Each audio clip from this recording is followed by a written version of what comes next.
He has no misunderstanding. If any assembled Russian units move across the Ukrainian border, that is an invasion.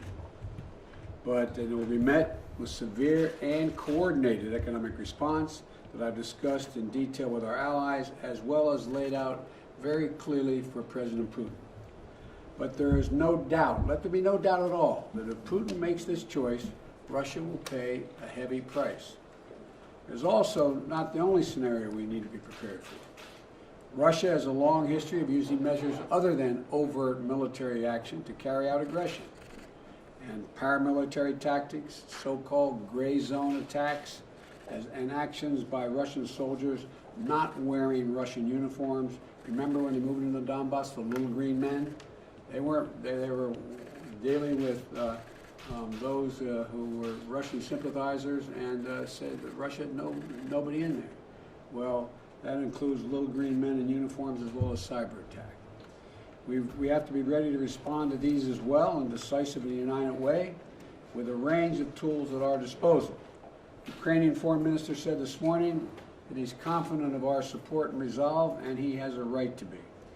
Now let me turn to the topic of the day. By enacting the Bipartisan Infrastructure Law, we demonstrated that Democrats and Republicans can actually work together to get something done. And by implementing it efficiently and effectively, we're going to demonstrate that government also can work for people efficiently and effectively. In just 2 months, the investments are underway to modernize our roads, our bridges, our ports, our airports, our rail, delivering high-speed internet and clean water, and expand and modernize, as I said, rail, as well as strengthening the energy grid, and the list goes on. Up until now, our nation has never fully made this kind of investment. In part, that's the reason why we've had the whole problem with regard to supply chains.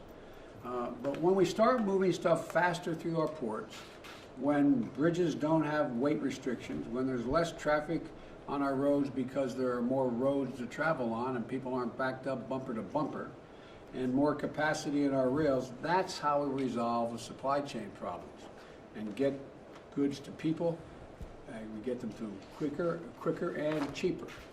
And I know you've been all over the country, Mr. Mayor, former mayor, and my buddy, meeting with mayors and governors, county commissioners, tribal leaders, and like I did with the Recovery Act, which was a similar kind of operation, because we need to stay on top of it. I know you remember Marty as a mayor, what it was like, and how detail really matters. And so the detail matters, execution matters, and I'm looking forward to an update on where we are now and where we're going from here. So thank you very much, and I'm going to turn it over to the guy who I asked to come out of retirement, not retirement, but come and take over his gigantic job for me. Mr. President, thank you so much. I'm honored, and thank you for having me. You asked us to rebuild America, the largest infrastructure investment in generations in the country. And this is the team, Mr. President, that you put together that has been in the last 60 days hitting the ground and getting things done. This is actually the 7th meeting that we've had in the last 60 days, and each one of these individuals has been organizing not only their agencies but their partners around the country to actually make this happen. We're actually spending a lot of time running to the fire, as we like to say, flushing out the very difficult problems that attended to anything that this large that hasn't been done in a long time. But you asked us not just to rebuild America, you asked us to rebuild a better America. And a better America, from your perspective, is one that we're following, which means good paying union jobs. It means using products that are made in America so we can boost our domestic manufacturing, so that we can take the supply chains back and grow our independence and our safety and our security and lower costs for average Americans. It also means not doing anything without a sense of equity and an understanding that we can't go forward if we can't go forward together, because diversity is this nation's greatest strength. And then also thinking about the tremendous challenges we have with climate and resilience and sustainability to build back in a way so that we know when bad things come, we're tough enough to actually sustain whatever that is.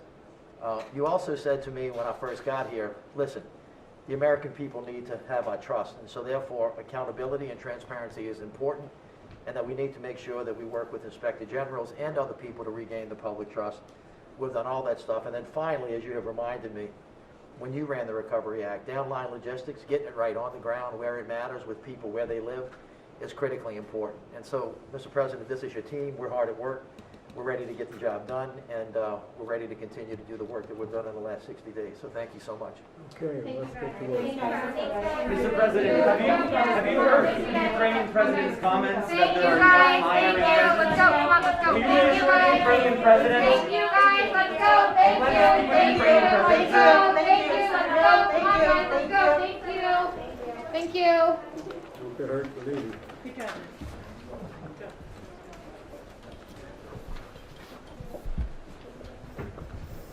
Thank you, sir.